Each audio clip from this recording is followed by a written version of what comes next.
축덕과 추갈못이 함께 즐기는 방송 축덕숙덕 78번째 이야기 시작합니다. 와우. 안녕하십니까, 주영민입니다. K리그가 초반부터 요동을 치고 있습니다. 네. 지난주에 저희가 전북이 전북했다 했는데 바로 전북이 그냥 퇴장당하는 것만 전북했고 충격적인 패배를 당했습니다. 그리고 울산도 2경기 연속 무승부. 그니까요. 상위권이 대혼전입니다. 그야말로. 네. 자, 오늘도 이 밖에 프리미어리그 재개 소식 뭐 이런 것들 또 라떼 소식도 준비했네요.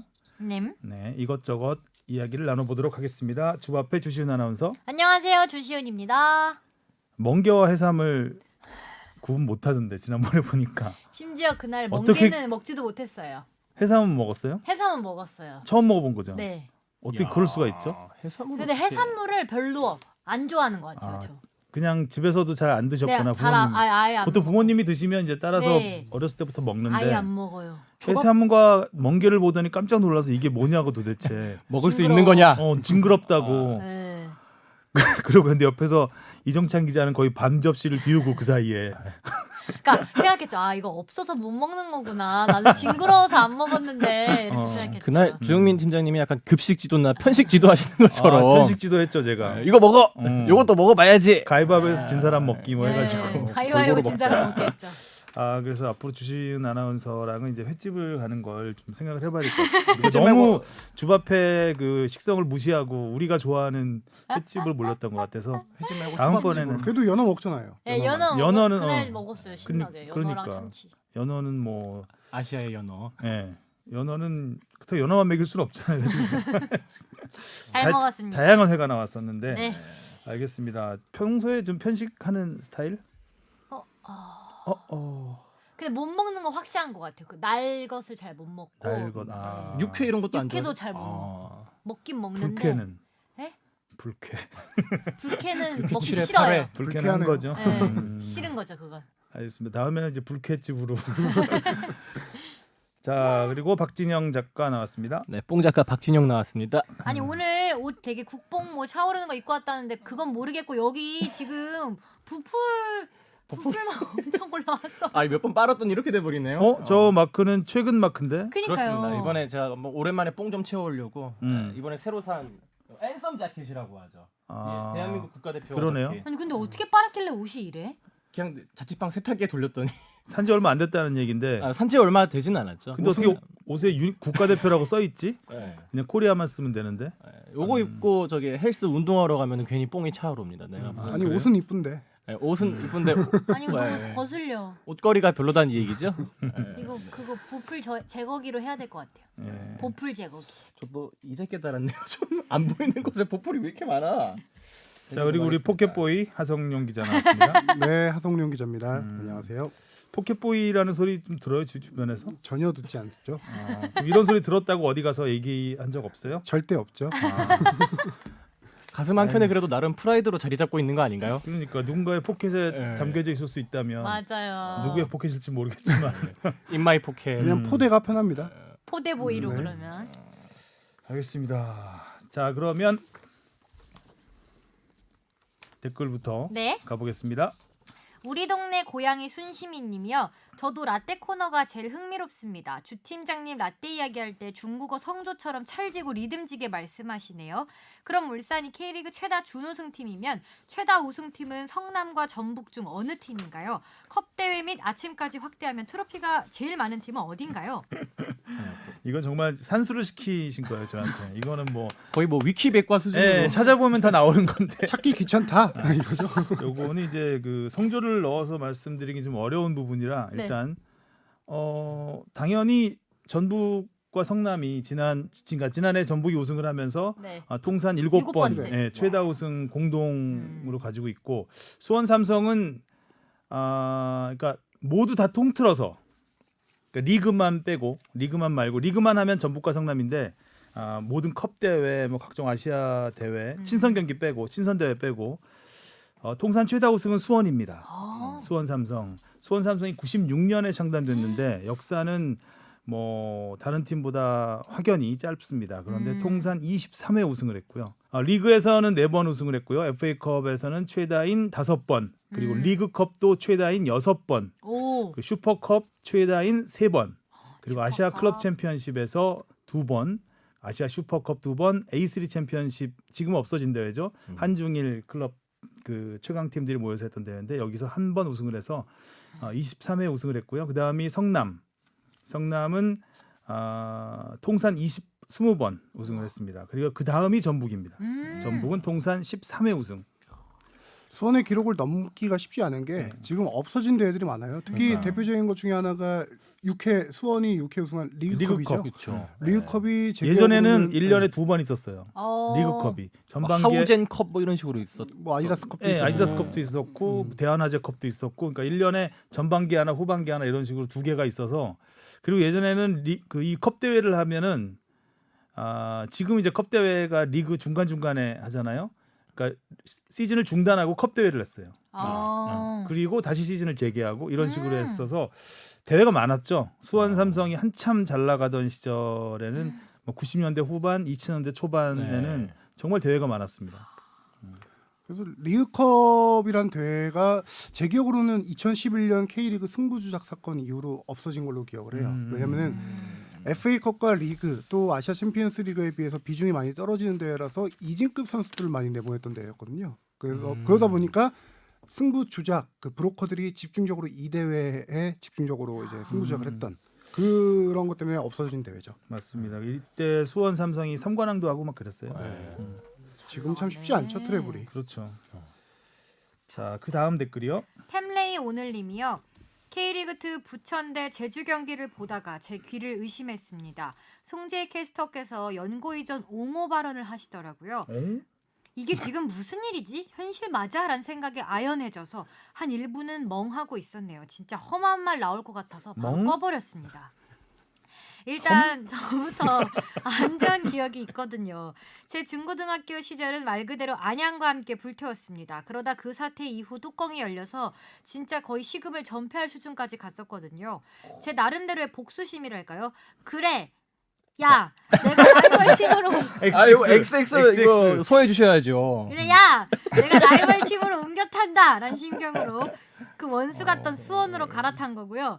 물론 K리그2에 안양이 생기면서 다시 응원하곤 있지만 거기도 지금 잡음이 하도 많아서 참 각설하고 이제 축구뿐 아니라 프로스포츠에서 연고는 그 상상 이상입니다. 어찌 보면 근간이라고까지 할 수 있어요. 그런데 뭐 시대 흐름이니까 인정하고 넘어가야 한다? 와 이건 진짜 나이도 많으신 분이라 험한 말도 못하겠고 야 이거 뭐 혼신의 연기였습니다. 네. 방금 전에. 거의 연기력 쩔어. 라디오 하는 줄. 야, 그래서 깜짝 놀랐어요. 왜 성관계 그럴 뻔했어요? 여우조연상. 예. 왜요? 이럴 뻔했어요. 송재희 캐스터 저요? 이럴 뻔했어요. 2주 전에 제가 그때 나왔을 때 송재희 그렇죠. 캐스터에 네. 대한 좋은 댓글도 있었는데 뭐 저도 그때 송재희 캐스터하고 같이 예전 SBS 있을 때 방송했었다고 하면서 반갑다고 네. 했는데 약간 좀 불필요한 말씀을 하셨네요. 그러니까 많이 왜냐하면 화나셨어요, 이거. 이분들한테는 그쵸. 굉장히 민감하거든요. 당시에 이제 뭐 부천이라든가 안양 그쪽에서 그 자기 연고팀을 떠나보낼 때 그 분노와 그 열받음은 진짜 야 나오죠. 네. 네. 잘 살렸죠. 약간 잘 살렸어 아주. 안양 팬들에게는 옹 할 걸 그랬나 봐. 그렇죠. 그 연고 이전 당한 팀들에게는 약간 영린을 건드린. 그러니까요. 네.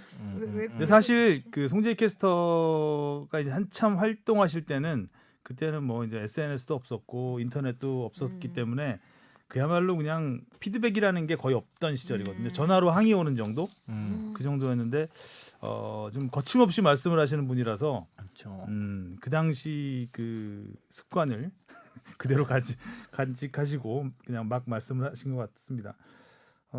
이분은 뭐 네. 안타깝네요. 알겠습니다. 그 다음이요. 자 다음은 다비드리님이 사진과 함께 보내주셨는데요. 이거 올려주세요. 네, 이거 코로나 뿌셔를 그렇게 외쳤더니 이런 급식 사진도 올라왔네요 하시면서 보내주셨는데 코로나 뿌셔라고 진짜 써있는 이거 이 과자가 있나 과자예요? 보네요. 오뚜기에서 이렇게 뿌셔뿌셔를 이렇게 근데 이렇게 에디션으로 나왔나? 우리가 올리면 광고하는 거 아니에요? 아 그럼 요거 다비드리님이 댓글로 직접 올려주셨어요. 아, 그래요? 코로나 뿌셔 아니 직접 광고니까 괜찮나? 간접 광고가 아니라서 괜찮습니까? 직접 광고로. 네. 코로나 코인을 이렇게 다시려고. 국은 안 먹네 이 친구는. 그러게요. 급식에 이렇게 과자가 나오나요? 근데 왜 국이 없어요? 부셔를 그럼 이거 라면 같은데 보니까 이거 부셔 먹는 과자 있잖아요. 부셔 먹는 예. 과자. 아 부셔. 아니 근데 이거 급식이 되게 부실하다. 반찬이랄 게 없어. 부셔 아니야? 부셔. 알겠습니다. 네. 다음 댓글이요. 피터팬 컴플렉스님이 보내주셨습니다. 사실을 곡해하거나 기사 제목을 자극적으로 달고 맥락 자르고 인용하는 기레기들도 분명 존재합니다만 자신의 마음에 안 든다고 자신이 생각하는 내용과 다르게 기사를 썼다고 기레기로 모는 것은 잘못됐다고 생각합니다. 기레기라는 표현을 너무 남용하고 있는 느낌? 자신의 마음에 안 든다고 기레기로 모는 것은 그것도 일종의 댄렉이라고 할 수 있지 않을까요? 그리고 축덕숙덕 패널들은 월급 받는 일개 월급쟁이에 불과한데 단지 SBS 구성원이란 이유로 SBS가 왜 중계권을 사지 않냐며 패널들에게 뭐라 하는 것도 그다지 설득력이 없어 보입니다. 아무튼 결론은 서로 미워하지 말고 사이좋게 지내요. 축구를 좋아하는 마음은 서로 같으니. 오늘 감정이입 너무 잘 되는데요. 그죠? 어린이 방송 듣는 것 같아요. 그러니까요. 되게 사이좋게 지난주 지내요? 댓글 네. 기레기론 네. 말씀하신 분에 대한 글인 것 같아요. 저희를 월급쟁이 일개 일개 월급쟁이. 난 이게 공감해 월급쟁이죠. 뭐 저희도 네. 월급 받고 사는데 뭐 당연히 월급쟁이고 뭐 회사의 정책을 저희가 거스를 수는 없는 거죠. 뭐 그 정책 하에서 일을 할 수밖에 없는 거기 때문에 중개권을 제가 사서 줄 수도 없고 회사에서 안 산다고 하면 사자고는 할 수 있지만 일개 월급쟁이 의견일 뿐이기 때문에 네. 네. 언젠간 사겠죠. 뭐 그렇겠죠? 이 바래야죠. 네. 자 다음이요. 이건 유튜브에 네, 빨리 읽어주십시오. 오류 걸렸어. 네. 네 걸렸어요? 네. 배그님이 네 분 편안하게 진행하시네요. 룰렛님이 밖에 나가서 축구하고 싶다. 비알리님이 기자라는 직업도 멘탈이 참 중요한 것 같네요. 기자님들도 한두 번 겪은 게 아니겠지만 본인 마음에 안 든다고 기레기니 뭐니 아무렇게나 댓글 쓰고 창만 닫으면 끝이라고 생각하는 사람들이 너무 많은 것 같아요.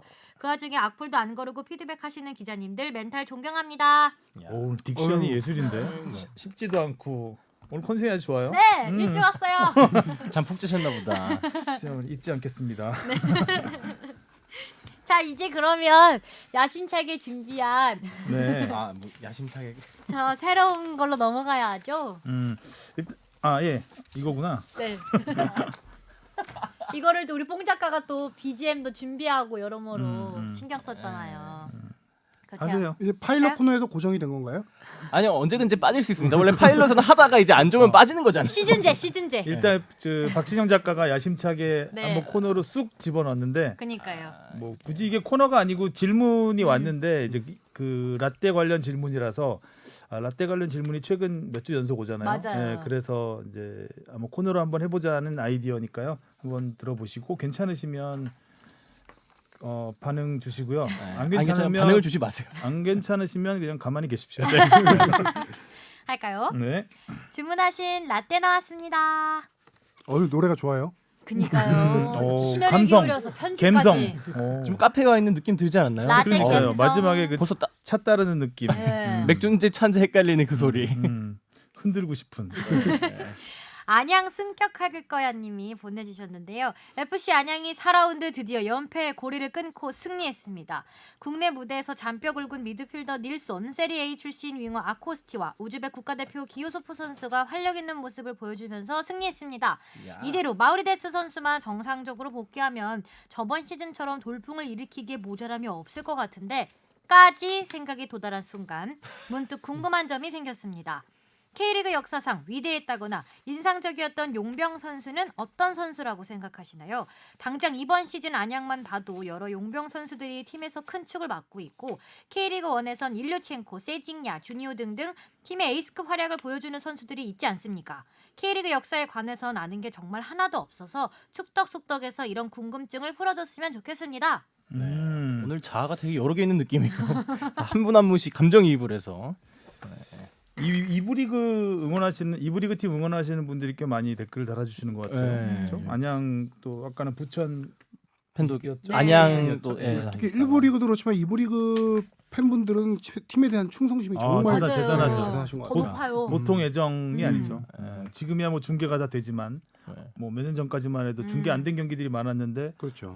다 찾아가서 보고 하는 열정이니까 대단하죠. 보라색 유니폼 이뻐요. 자 용병 말씀해 주셨는데 일단 뭐 기록적으로 보면은 가장 위대한 선수는 대안이라고 봐야 되겠죠.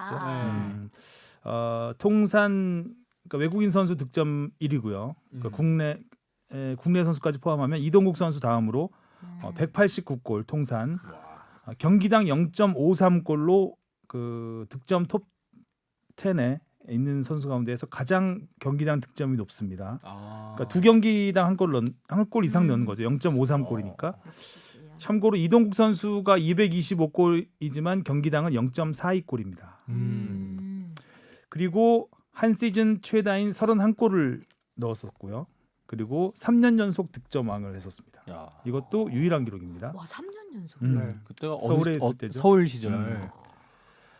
도움 쪽에 보면 이제 몰리나 선수가 69도움으로 외국인 선수 가운데는 가장 많고 네. 통산으로 따지면 염기훈, 이동국 다음에 몰리나 선수입니다. 몰리나 선수 오랜만에 듣네요. 네. 대한 선수하고 네. 몰리나를 합쳐서 대몰리션이라고 불렀었거든요. 그렇죠. 네. FC 서울의 전성기 시절이었죠. 경기당 0.33도움 이것도 어마어마한 거죠. 우와. 세 경기에 한 번은 도움을 한다는 거니까 굉장히 아주 기록적으로는 득점과 도움에서는 이 두 선수를 꼽을 수 있을 것 같고요. 또 인상적인 선수라면은 그 저는 이제 K리그 프로축구 예전에 그 슈퍼리그 시절 초반기에 80년대 중반 정도에 삐아뽕 박항서 감독님과 함께 뛰었던. 박항서 감독하고 아주 친하죠. 초대 네. 득점왕 아닌가요? 초대는 초대는 아닌 아닌가요? 것 같더라고요. 네. 그러니까 이 선수 간단하게 말씀을 드리면 정말 드라마틱하게 한국으로 오게 돼요. 그러니까 태국이기 때문에 사실 뭐 태국에서 용병을 데리고 오는 경우는 거의 없잖아요. 그렇죠. 또 그 네. 옛날이면은. 물론 이제 80년대였으면 태국과 우리나라의 실력 차가 그렇게 크지 않았습니다. 지금처럼. 뭐 지금도 뭐 그렇게 크다고 어떻게 될지 많이 좁혀졌죠. 많이 또 커졌다가 좁혀졌다 뭐 그런 것 같은데 여하튼 그 당시 1984년 LA 올림픽 예선에서 네. 우리나라가 멕시코 4강 멤버가 주축이 된 박종환호를 내보냅니다. 근데 여기서 태국하고 만나요. 이때 피아퐁한테 골을 먹고 집니다 우리가. 피아퐁. 그래서 우리는 뻥 떨어지고 LA 올림픽에 못 나갑니다. 아이코. 물론 태국도 결과적으로 못 나간 걸로 알고 있는데 이렇게 해서 강렬한 인상을 남깁니다. 우리나라와 경기에서. 네. 그래서 그 럭키 금성에서 데리고 오죠. 1984년 9월에 LA 예선 끝나자마자 데리고 와서 데뷔전부터 4경기 연속골을 넣으면서 아주 강렬한 인상을 남기고 그 다음에죠. 85년에 럭키 금성의 창단 첫 우승을 이끌었습니다. 그리고 최초로 역대 최초이자 지금까지 깨지지 않는 것 같은데 득점왕과 도움왕을 동시에 석권합니다. 와. 21경기에서 12골 6도움. 생각보다 도움수가 좀 적은 것 같기도 하고. 21경기니까. 그렇죠. 그렇죠. 21경기니까 경기 수가 많이 적었죠. 지금보다 17경기가 적으니까. 태국 A 매치에서는 태국 대표팀으로는 뭐 태국의 차범근이라고 할 수 있는 선수거든요. 거의 그 당시에. 태국 A 매치에서는 91경기에서 62골. 물론 이제 그들만의 리그가 거기서 많이 펼쳐졌기 때문에 거의 거의 매경기 골을 넣었다는 선수가 있었고 제가 라떼로 소개해드리고 싶은 선수는 데니스입니다. 수원 삼성의 데니스. 러시아 출신의 악동이라고 불렸죠 우리가. 그렇죠. 예. 원조 악동급이죠. 원조 악동이죠. K리그에서 역대 최장수 외국인입니다. 그러니까 13시즌을 뛰었습니다. 지금 대안이 몇 시즌 정도 되나요? 대한이 그 2등일 거예요. 지금. 네. 물론 이제 이 선수는 중간에 귀화를 했습니다. 근데 귀화한 것까지 포함해서 외국인 선수로 들어왔기 때문에 자, 이 선수가 좀 특출났던 거는 굉장히 특이했던 용병이었던 거는 1996년에 수원 삼성에 이적을 하는데 이때 19살입니다. 아이쿠. 어릴 때부터. 용병 선수가 19살에 이적한다는 거는 지금도 뭐 거의 찾아보기 어렵잖아요. 그렇죠. 어느 정도 해외에서 검증이 된 선수를 데리고 오는데 당시 김호 감독이 창단 감독이죠. 수원 삼성의 김호 감독이 에이전트를 통해서 이 선수에 대한 얘기를 듣고 이 선수가 이제 사할린에서 뛰고 있었을 거예요. 사할린에서 뛰다가 3부리그인가 4부리그인가에서 뛰다가 나름 거기서 잘했는데 팀이 해체가 됐던가 그랬을 겁니다. 그래서 팀이 없어진 상태에서 김호 감독이 에이전트의 말을 듣고 직접 보고 얘를 데려와서 지금 당장은 못 쓰더라도 최소한 이 정도 기량이면은 2, 3년 안에는 우리 주전급이 충분히 될 수 있겠다. 해가지고 육성 용병이네요. 육성 한국 최초의 육성형 용병으로 데리고 옵니다. 장기적으로 이렇게 굉장히 바라보는 큰 어떻게 보면 모험이자 용병을 그렇게 데려오기 쉽지는 않아요. 쉽지 않죠. 근데 그 당시 수원 삼성이 돈을 많이 써서 엄청나게 진짜 썼죠. 유명한 선수 많이 데려올 텐데 특이한 케이스죠. 그래서 수원을 이적하면서 첫 해부터 두각을 나타내기 시작합니다. 그래서 수원에 있으면서 리그와 챔피언스 리그 다 포함해서 우승만 11번을 합니다. 이 선수가 있을 때. 그때 이때가 수원의 전성기였죠. 예. 그리고 앞서 들으셨겠지만 고대로 트리오라는 그 그쵸. 수원 삼성의 전설적인 공격 삼총사. 그러니까 고종수, 고종수, 데니스, 산드로. 산드로. 이 고대로 트리오가 트리오. 그대로 이것도 그냥 최정상을 유지했던 예. 유지시켰던 그 전설의 고대로 라인의 축이었고요. K리그에서 57골 59도움 50을 달성한 최초의 외국인 선수고요. 스타일은 굉장히 거친 몸싸움 아주 거칠게 합니다. 거칠게 하고 또 저돌적인 돌파 그리고 킥과 패스까지 좋았던 상당히 그 축구 지능이 뛰어난 다재다능한 스타일입니다. 특히 그러니까 데니스가 오른발을 썼고 고종수가 왼발을 썼거든요. 그래서 페널티 박스 그러니까 골대를 정면으로 봤을 때 데니스 그 골대를 정면으로 봤을 때 네. 왼쪽이 데니스 존이라 그랬어요. 아. 거기서 프리킥이 나오면 무조건 데니스가 찹니다. 그리고 오른발로 차서 골대 오른쪽 끝을 노리고요. 그리고 그 오른쪽에서는 이쪽에서 프리킥이 나면 고종수가 찹니다. 그래서 왼발로 골대 왼쪽 끝을 노립니다. 이렇게 해서 굉장히 많은 골이 나왔어요. 그런 골도 좀 기억나는 것 같아요. 거의 각이 없는 곳에서도 슛을 때려서 넣었던 몇 개 예. 골이 기억나는 거. 그러니까 좀 네. 굉장히 원더골을 많이 넣는 선수고 좀 하여간 그 뭐 세리머니라든가 액션이라든가 이런 게 굉장히 독특했던 그러니까 기억에 많이 남았던 선수고 이 선수가 이제 악동이라고 불리게 된 계기가 있죠. 1996년에 96년이 아니구나. 1999년에 대선수인 김주성 선수. 98 아닌가요? 98? 99년으로 알고 있는데. 네, 뭐 고원절이쯤. 네, 김주성 선수의 목을 밟기 사건이 생겨납니다. 경기하다가요? 네, 그때 김주성 선수가 몸싸움하다가 쓰러졌는데 데니스가 쓱 가서 얼굴을 발로 밟아요. 아, 실수로 한 게 아니라 일부러. 아 여기를? 네, 목을 네. 목 쪽이 약간 턱이랑 목 왜요? 쪽을 지그시 밟았죠. 그러니까 이제 괴롭히는 거죠. 악동짓을 한 거죠. 그러니까 경기 중에 음. 파울을 했었고 그걸로 퇴장을 당했나 퇴장 당하고였나 그걸로 퇴장을 당했어요. 그걸로 퇴장 당했나요? 아니 목을 밟아서 퇴장 당했죠. 네. 그래서 경기 중에 서로 몸싸움에서 쓰러져 있는 김주성 선수를 지나가면서 목을 밟고 지나간 거죠. 나갔다가 퇴장을 당하고 나가면서도 굉장히 거만하게 나갔습니다. 야. 아주 그냥 뭐 내가 무슨 잘못이 있어? 뭐 이런 식으로 그런 표정을 하고 나가서 굉장히 많은 비난을 받죠.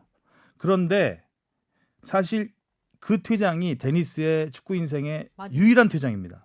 유일한. K리그에서. 생각보다 클린했다고. 그러니까 생각보다는 악동이 아니었던 거죠. 의외로 보통 악동이라고 하면 일단 준 악동. 악동의 조건들이 좀 있잖아요. 저는 물론 무슨 사회적 무리를 일으켰나 했어요. 그러니까 상대 선수와 트러블은 기본이고 감독과 트러블이 들어가야 그렇죠. 줘야 악동이거든요. 근데 감독하고는 정말 잘 지냈어요. 사회생활 잘하는 사회생활 친구였네. 그러니까 그리고 얼굴이 외모가 굉장히 개구장이처럼 생겼어요. 그렇죠.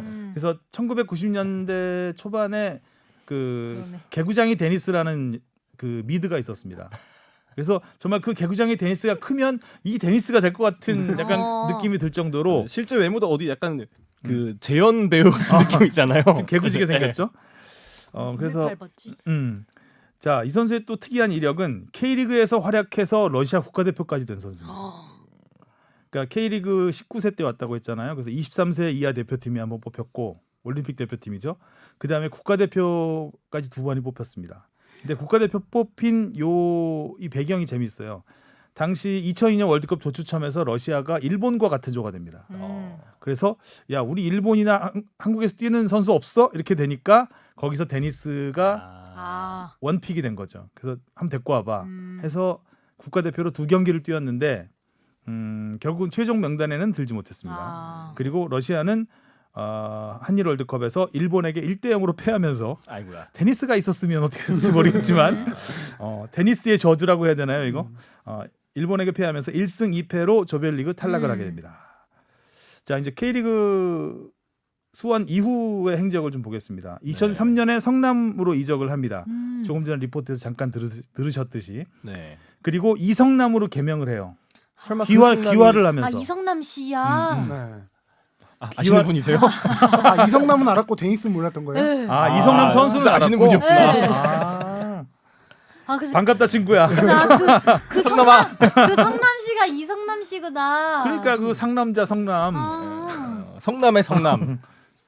오. 자, 이때 이성남으로 개명을 하는데 사실 주민등록상 이름은 데니스 그대로 썼습니다. 어디 대시겠어요? 그러니까 이때 이성남으로 이제 개명을 해서 뒤에 이성남이라는 세 글자를 붙이고 띄웠는데 그래서 뭐 성남 이 씨의 시조다 뭐 이런 기사도 많이 나고 했었는데 알고 보니 주민등록상으로는 성남 대시다. 반전. 대시였다. 뒤통수. 이름은 리스다. 음.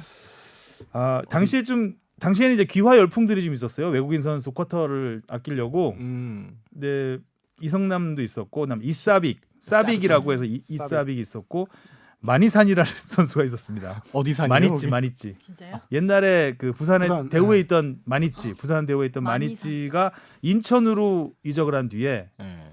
인천 강화도에 있는 마니산이 있잖아요. 그래서 마니산. 그래서 진짜로요? 예. 진짜 이름이 마니산이에요. 근데 이 선수는 산의 전기를 받으신 그러니까 이 선수의 귀화는 약간의 해프닝이었는데 네. 5달 만에 국적을 그냥 회복하고 떠납니다. 많이 산. 네, 왜냐하면 뭐 개인적인 문제, 아내와의 문제 뭐 이런 문제들이 좀 있었다고 해요. 그래서 어떻게 보면 귀화에서 가장 성공한 그 외국인 선수는 신이손 네, 첫 번째로 신이손. 꼽을 수 있고 사리체프에서 신이손 그렇죠. 그 다음에 데니스 이 두 선수 정도를 꼽을 수 있을 것 같습니다. 자, 데니스가 성남에 이적하자마자 우승을 이끕니다. 야. 리그 우승. 이때 9골 10도움 10에 한 골이 모자랐습니다. 하지만 이것이 절정의 끝이었습니다. 이때부터 이제 부상과 부진이 겹치면서 쇠락의 길을 걷기 시작하죠. 뭐 아까 얘기했던 뭐 사생활이 문란했다거나 이런 건 전혀 아닙니다. 아주 그 자상한 아빠였고 또 다정한 남편이었습니다. 한국에서 계속 생활을 하면서 그래서 이제 성남에 있다가 부산으로 임대가 됐다가 수원으로 다시 복귀를 하지만 3년 동안 단 한 골도 넣지 못합니다. 그러다가 2008년에 러시아의 노보시비르스크에 있는 팀으로 이적을 하게 됩니다. 이때쯤이면 러시아어 못할 것 같은데요? 한국이. 그래서 이때 외국인 선수로 뛰었다는 얘기가 있어요. 네, 확인은 제가 하지 못했지만 그러니까 한국 국적을 그대로 가지고 있고 외국인 선수로 러시아에서 뛰었다고 합니다. 그런데 일단 외국인 선수이기 때문에 거기에 이제 외국인 쿼터 제한도 있고 할 거 아니에요. 그래서 기회를 많이는 못 받았어요. 그래서 두 시즌에 28경기 뛰었고 골은 한 골도 넣지 못했습니다. 이렇게 선수 생활이 끝나나 하던 순간 2012년 강원 FC 감독으로 부임한 김학범 감독이 데니스를 다시 부릅니다. 한번 쓴 감독님이 예전에 성남에 있을 때 김학범 감독하고 잠깐 같이 했었고 코치와 감독으로 성남에서 우승을 함께 했었던 이력이 있기 때문에 김학범 감독 스타일하고 굉장히 맞는 선수죠. 이 선수가 전천후 선수고 굉장히 그 패스 위주의 축구를 하는 선수이기 때문에 그런데 기대와는 달리 잘 못했어요. 또 부상과 부진으로 11경기 한 골 넣고 결국은 은퇴를 하게 되죠. 나이는 못 속이네요. 그리고 나이한테 속아서 은퇴를 하게 되고요. 못 속이고. 자, 은퇴 후에는 이제 수원 12세 이하 코치, 수원 구단의 12세 이하 코치를 했었고 아들은 메탄중학교에서 선수로도 뛰었습니다. 그리고 딸은 리듬 체조 선수를 또 했었고요. 한국에서. 그렇게 해서 한국에서 좀 생활을 이어가다가 몇 년 전에 다시 러시아로 돌아가서 러시아 프로팀 감독을 맡고 있죠. 3부 리그 감독을 맡고 있다고 합니다. 감독 맡고 있죠. 한국과는 정말 끈끈한 인연을 이어왔던 그리고 뭐 이렇게 오버하지는 않았지만 굉장히 한국에 대한 애정이 깊었던 걸로 보이는 선수. 그 부인분은 러시아 사람인가요? 네, 러시아. 지도자로서의 능력은 어찌 뭐 검증받은 게 없기 때문에 만약에 모스크바 팀에서 잘 하면은 뭐 충분히 K리그로 지도자로 또 올 수 있는 기회가 있지 않을까 싶어요. 그러면 또 하나의 뭐 이야기가 스토리가 되겠죠. 자, 여기까지 라떼 끝입니다. 혹부리 영감님의 라떼. 라떼. 자, 그러면 이제 질문 순서로 들어가 보겠습니다. 오늘 서로 너무 길다 오늘. 자, 무엇이든 물어보세요. 아는 남 씨. 보내주셨습니다. 모르는 남씨 아니고 아는 남씨. 안녕하세요. 방송 항상 잘 듣고 있습니다. 박진영 작가님께 제주도 맛집 리스트를 받고 나서 정말 오랜만에 메일 드립니다. 청취 중에 궁금한 점이 생겨서요. 코로나로 인해 무관중 경기 중이잖아요. 이로 인해 수입 감소와 인터넷 중계 수입 증가를 비교하면 전체 수입 증감이 평년에 비해 어떤지 궁금해 질문드립니다. 이거는 지난 4월달에 프로축구 연맹이 개막 전에 한번 자료를 발표한 적이 있어요. 각 구단들에게 미리 한번 얼마 감소할 것 같냐라고 자료를 제출을 하라고 해서 전체 자료를 통계를 해서 발표한 결과 개막 연기와 경기 축소로 인해 총 575억 원의 손실이 날 것이라고 집계가 됐습니다. 그 지난해 K리그 총 매출액이 한 3,700억 원 정도 되는데요. 그걸 감안하면은 한 15% 정도 수익이 줄어드는 그런 피해가 발생하게 되고요.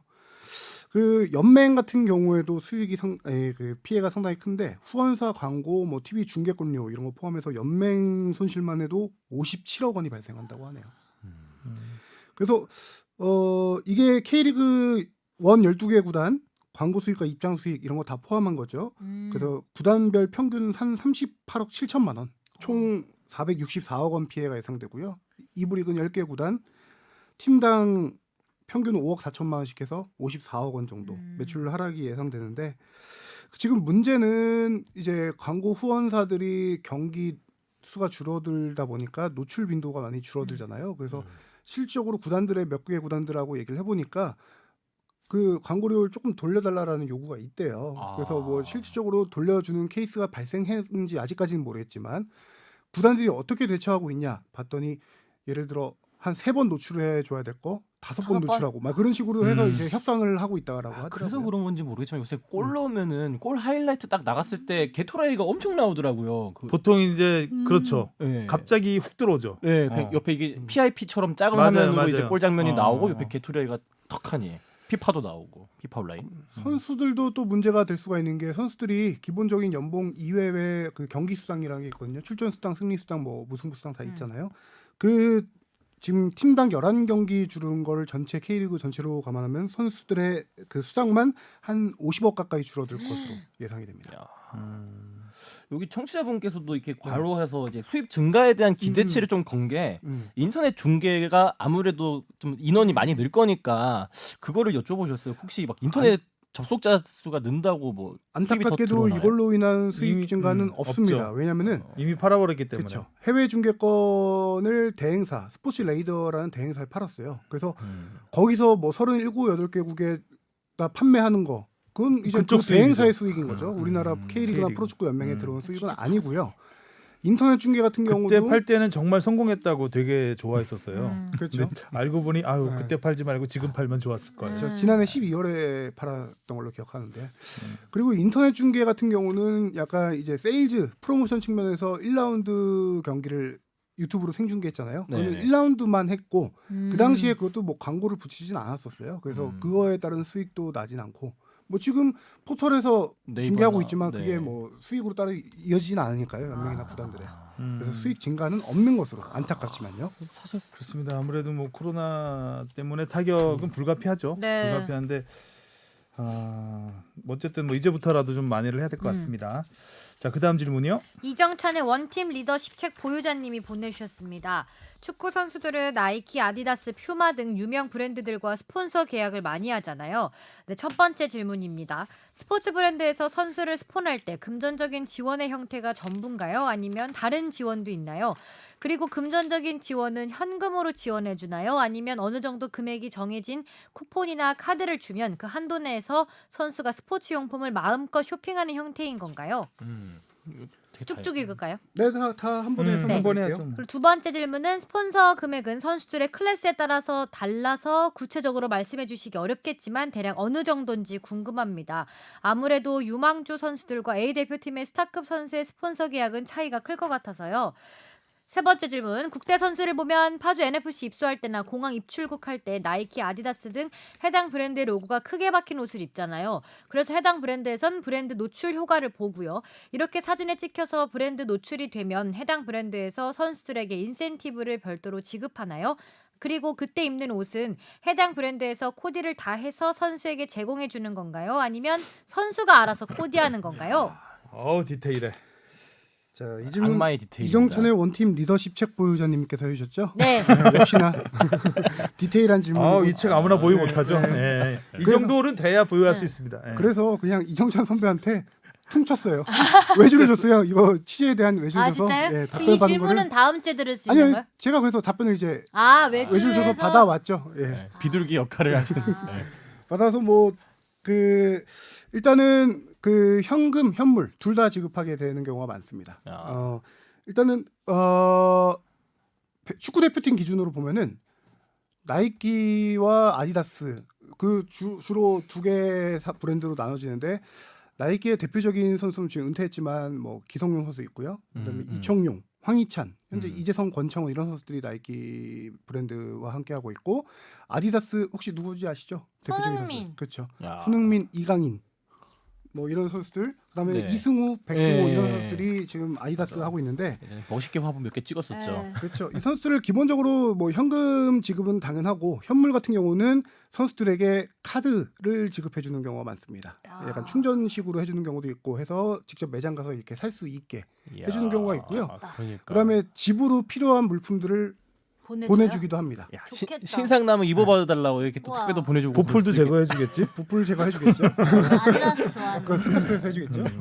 그리고 저는 이런 경우 많이 봤는데 파주에서 선수들이 국가대표 소집될 때 특히 해외에 있는 선수들이 올 때 이 에이전트나 아니면은 이 브랜드 관계자가 직접 만나는 경우가를 저는 목격을 했어요. 아. 만나서 축구화를 주는 경우를 많이 봤어요. 아. 예를 들어 해외에 있을 경우에 직접 보내기도 하지만 실제 신어보고 마음에 맞는 걸 몇 개 갖고 나가기 위해서 파주에서 직접 신어보기도 하고 또 아니면 이번 신상 새로 나온 거 있으면은 야. 줘서 이거 신겨보기도 하고 발품 팔러 그런 식으로 다니는 느낌. 그렇죠. 네. 선수들에게 뭐 용품뿐만 아니라 일반 브랜드 옷까지도 네. 이렇게 많이 지급을 하고 있고요.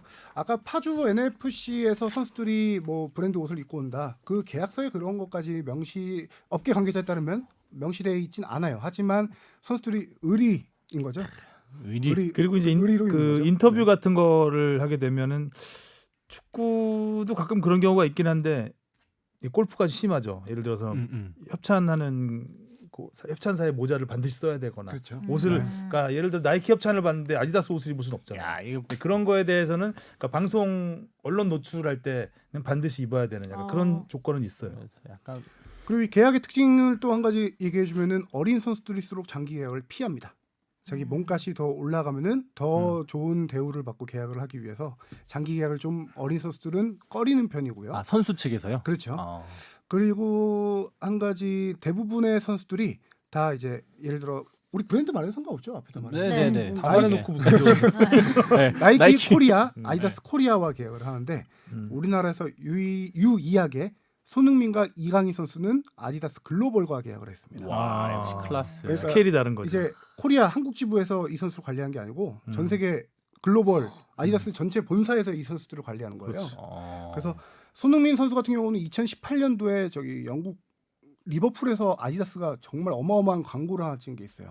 또 개인 뭐 전용기. 그렇죠. 예. 그 광고에 뭐 메시, 포그바에서 그 선수들 이름 적었는데 잠깐만요. 그 월드 네, 클래스 그 선수들. 광고에 나왔던 선수들이 메시, 살라, 포그바, 무리뉴, 지단, 알리, 링가드, 데야, 베컴, 웨체, 링가드 뭐야, 잠깐만. 링가드. 수아레스. 링가드 뭐야? 링가드 뭐지? 근데 제가 듣고 알 정도면 와 진짜 다 유명한 선수들이다. 이 선수들이 어느 실내 경기장에서 뭐 축구하고 이런 광고였는데 아, 그 광고 할 때 손흥민 선수가 갔잖아요. 네. 선수 한 명 한 명에게 아디다스 글로벌에서 다 전용기를 보내줬어요. 아, 이야. 그래서 혹시나 손흥민, 알리 같은 팀이면 그래도 둘이서 한 대 타고 가겠지 아니라고 하네. 이야. 한 대씩 다 보내. 그렇게 스케일이 이제 글로벌로 하게 되면 좀 달라지게 되는 비행기 거죠. 혼자 타면 좋은가? 알겠습니다. 그리고 주신 읽어주셔야죠. 네. PS 비디오 머그의 멍그요? 처음 씹었다 오늘. 네. 멍그. 비디오 머그의 발랑도를 봤는데요. 맥락상 뽕 작가님의 얼굴이나 목소리가 안 나와도 되는 것 같은데 굳이 영상에 나오시더라고요. 그 이유는 아무래도 무한도전 김태호 PD나 알쓸신잡 나영소 PD처럼 TV에 출연하는 스타 PD가 되어서 부와 명예를 얻고 싶다는 욕망이 명예? 내재된 편집이라고 보면 될까요? 아니면 단순 관종기 때문인가요? 관종기죠. 네, 관종기입니다. 온전히 관중 끼고 네, 관중입니다. 거기서 뭐 제 역할은 이 주신 아나운서님의 진행을 조금이라도 돕기 위한 근데 그런 정도의 굳이 영상에 나온다고. 뭐 저는 뭐 넣어달라고 말 안 합니다. 너무- 편집자님한테 아주 객관적인 편집을 맡기기 때문에 되게 열심히 보셨나 저도 보다. 봤는데 굳이 흐름상 필요 없더라고요. 구질구질하죠. 네. 여기 뭐 잠깐 나온다고 부와 명예를 누릴 수 있겠습니까? 그건 그렇죠. 그냥 뭐, 무한도전의 네. 하나라고 생각하십시오. 네. 네. 홍진호님이 또 메일을 보내주셨습니다. 프리미어리그가 6월 17일 그러니까 한국 기준 6월 18일일까요? 드디어 개막을 한다고 합니다. 보통 리그 순위 우승 예상은 시즌 개막 전에 한번 짚고 넘어가는데 사상 초유의 시즌 중단 사태로 인해 뭔가 한 시즌에 개막을 2번 하는 느낌이 있습니다. 그래서 기자님들하고 작가님, 아나운서님의 PL 재개 후 최종 순위 예상을 한번 여쭙고 싶습니다. 그리고 분데스리가, PL, 폴란드 리그 등 해외 리그도 슬슬 복귀를 하고 복귀 수순을 밟고 있는 것 같은데 이미 우승을 PSG로 확정지은 리그왕은 어떻게 되는지 궁금합니다. 타이틀 취소를 하고 리그를 재개할 건지 아니면 계속 휴식을 가지고 다음 시즌 새 마음 새 뜻으로 시작하는 것인지. 그리고 마지막으로 유럽 축구 중단으로 때 아닌 코로나 특수를 누리고 있는 K리그는 분데스리그와 PL의 시즌 재개와 함께 해외의 관심도가 완전히 식어버릴까요? 프리미어리그가 재개를 해도 유럽 축구가 완전히 정상화가 되기 전까진 더 관심을 잡아둘 수 있겠죠? 네. 어우, 감정이입이 너무 돼가지고 막 좀 끌려 막. 울먹하셨어요? 뒤에 것만 간단하게 이대로 식어버릴까요? 지금 어떡하지? 이런 마음이 들고. 달아오르긴 했었나 약간. 싶긴 한데 해외에서 관심이 많았었나. 근데 이 부분은 박 작가가 뺐는데 네. 네. 그래도 순위 예상해달라고 부탁해 주셨는데 아, 네네네. 이 부분을 빼버렸네. 아, 그러니까 프리미어리그 순위 네네네. 각자가 생각하는 순위를 네. 예상해달라고. 어려운 거 아니니까. 그렇죠. 자, 주바페부터. 저부터요? 네. 프리미어리그 1위, 그건보다 언니 2위. 1위 리버풀, 에. 1위는 리버풀, 2위는 2위는 중요하지 않죠. 2위는 좀 챔스는 그냥 뭐 안 가도 가. 챔스 누가 가냐고 네. 하는 거니까 그래도. 1위만 기억하는 세상 아니에요? 아유, 2위는 중요하지 않죠. 자기가 아나운서 1인 줄 알아 지금. 원탑 아나운서. 그럼 뭐 이렇게 현재 순위로 갈까요? 네, 현재 순위로 가죠. 현재 현재 순위가 순위. 2위가 맨시티. 맨시티, 3위가 레스터. 레스터, 4위가 첼시. 첼시. 이렇게 가시네요. 저는 뭐 당연히 리버풀. 네. 네. 맨시티. 5위까지 중요하니까요. 맨시티 징계로 인해서 챔스가 네, 5위까지 맨시티. 중요하니까. 아, 그 확정이 됐나요? 확정은 아직 안 됐는데 일단은 맨시티의 판결이 나와봐야 되겠죠. 그쵸. 거기. 예. 그러면은 맨유 설레겠다. 맨유가 설레기보다는 좀 토트넘 팬들이 더 설레야 되죠. 토트넘은 좀 네. 절박하죠. 그렇죠. 그러긴 좀 멀리 있네. 토트넘 약간 기대를 걸어보는 게 드디어 이제 그 손흥민과 케인이 부상을 회복하면서 이제 복귀가 거의 눈앞에 있지 않습니까? 너무 오래 쉬었죠. 일단 뭐 1, 2, 3위는 거의 굳어졌다고 보고요. 네. 4위 첼시도 사실상 챔스가 유력하다고 볼 수 아니다. 4위 첼시는 확실하진 않구나. 네, 48점. 지금 뭐 토트넘하고 7점 차이고요. 토트넘하고는 상당히 멀어져 있는데 일단 첼시만 생각한다면 그 밑에 울버햄튼이라든가 셰필드하고 셰필드. 그렇게 거리가 멀지 않아서 안심할 수는 없는 단계고 네. 만약에 5위 그래도 챔스 5위까지 간다면 챔스는 뭐 첼시는 갈 수 있을 것 같은 생각이 드는데 과연 이제 5위 안에 들 수 있느냐 토트넘이 이번에 그 리그 재개하면 토트넘과 맨유가 첫 경기로 붙게 되죠. 아직 확정은 안 확정은 됐는데 그럴 아닌데, 가능성이 네. 높습니다. 예, 근데 토트넘이 사실 매치업이 썩 좋진 않아요. 남은 9경기 어떻게 돼요? 중에서 일단 맨유, 레스터, 아스날, 에버튼, 셰필드 어우, 지금 순위 경쟁 펼치는 팀들하고 굉장히 많이 붙어요. 많이 붙네. 반면에 첼시는 리버풀하고 한 경기가 있긴 하지만 리버풀은 뭐 우승이 확정됐기 때문에 크게 뭐 부담을 가질 필요는 없을 것 같고 다른 팀들로 보면 셰필드와 울버햄튼 정도 그 정도가 있고 맨유도 레스터, 셰필드 그리고 토트넘 요 정도. 여기 그렇기 박빙이다. 때문에 사실 토트넘이 거의 매 경기 전력을 다해야 되는 상황에서 순위 경쟁을 펼치는 팀들하고 연이어서 붙을 때 또 빡빡하잖아요 지금 네. 일정이.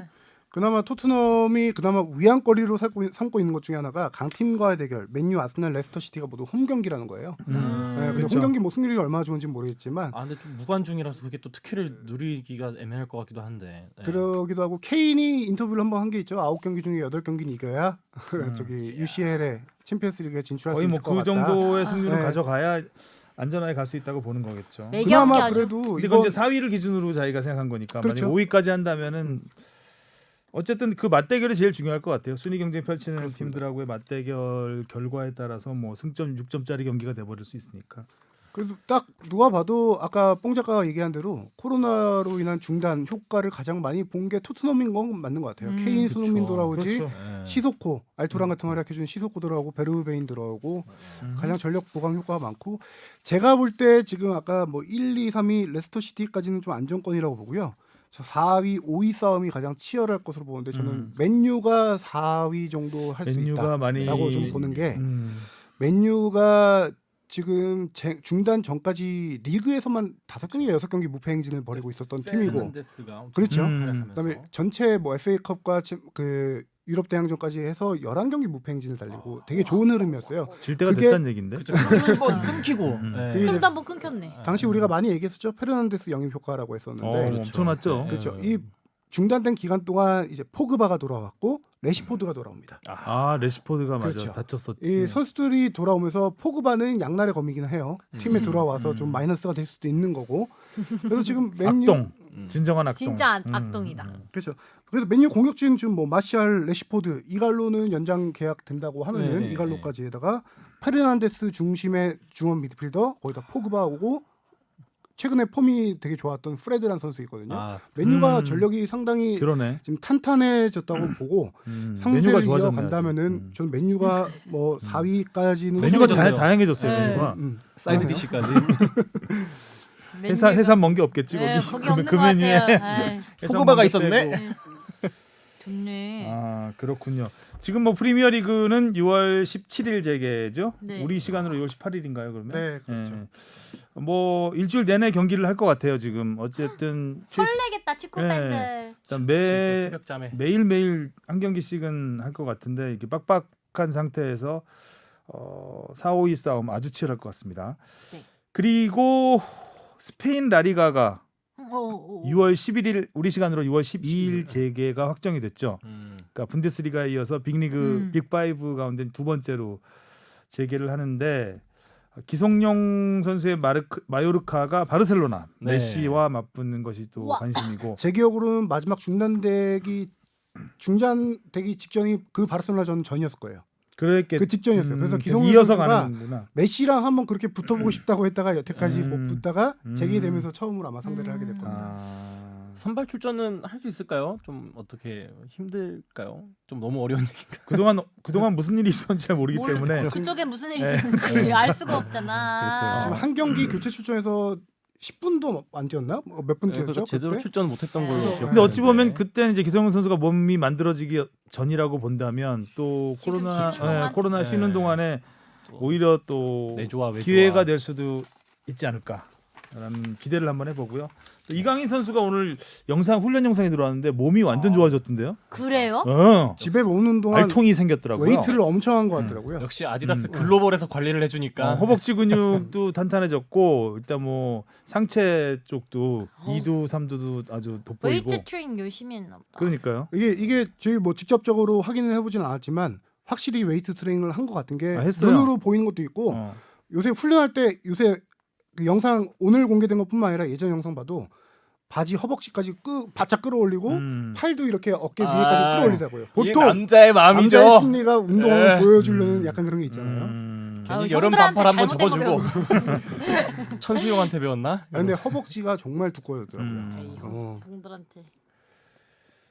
자 이강인 선수는 이렇게 허벅지가 두꺼워졌고요. 어딘 진짜 한번 재봐야 아 되겠네. 그러네. 다부진 체격으로 돌아온 이강인 이렇게 바로 뜨네요. 체격 좋아져서 기대를 좀 더 다른 모습을 볼 수 있지 않을까. 좀 더 이제 몸싸움도 이제 잘하겠다. 몸싸움이요?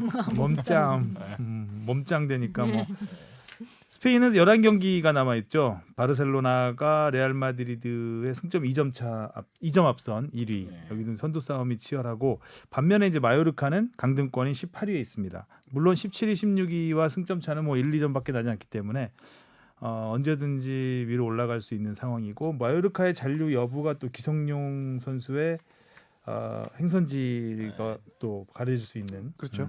중요한 변수가 될 것 같습니다. 자 질문은 다 됐죠? 네. 또 있나요? 여기 그거 리그왕은요?